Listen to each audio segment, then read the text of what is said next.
ये छात्र छात्राओं नमस्कार।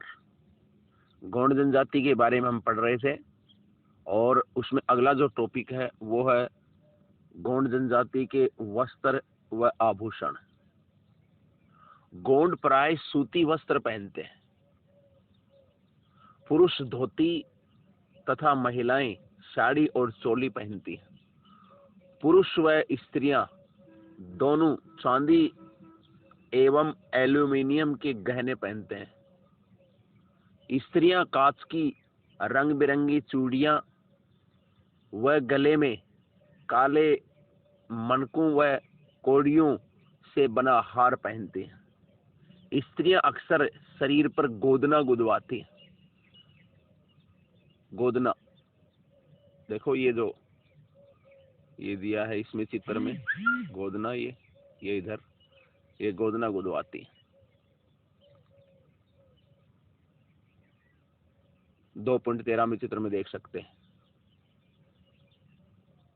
लड़कियां अपने बालों के जूड़े में सफेद बांस से बने आधे दर्जन तक कंघे रखती हैं। ये था इनका वस्त्र व आभूषण। अब है निवास गृह। गौंड नंगले अर्थात पल्ली और छोटे छोटे गांव में रहते हैं। जिस स्थान पर आवास बनाना होता है उसका शगुन निकलवा कर स्थान पर उत्सव मनाते हैं। वहां बतख या मुर्गे की बलि दी जाती है। इनके मकान घास फूस व मिट्टी से बने होते हैं, जिसमें रहने का कमरा, रसोई, बरामदा व पूजा घर जरूर होता है। उसके बाद है औजार व बर्तन। गौंड लोगों के औजार बहुत साधारण होते हैं जो स्थानीय कारीगरों द्वारा बनाए जाते हैं। स्थानीय लुहार फाड़ियां, खुरपी, फावड़ा, दराती, कुल्हाड़ी व तीरों की नोक आदि बनाते हैं। लकड़ी का सामान ये लोग स्वयं ही बना लेते हैं।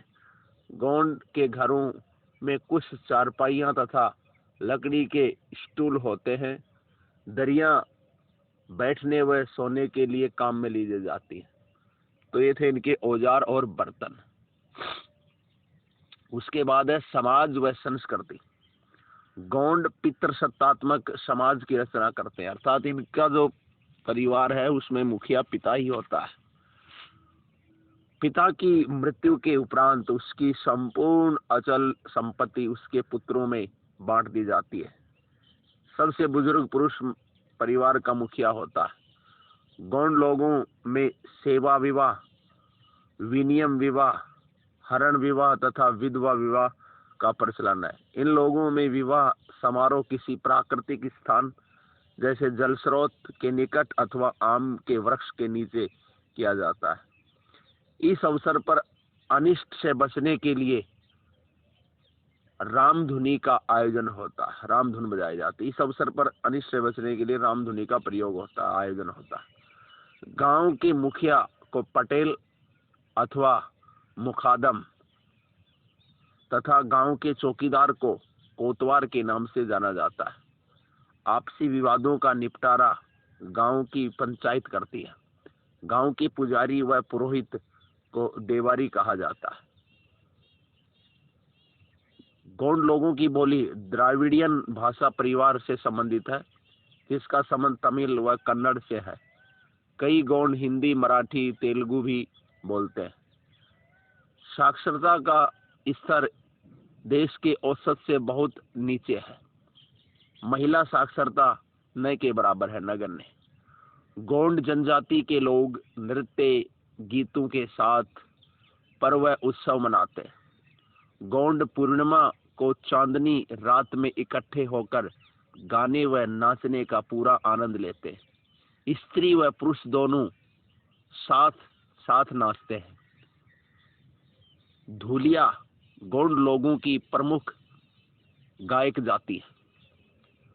प्रधान गौंडों की मान्यता व इतिहास को गाकर लोगों को सुनाते हैं।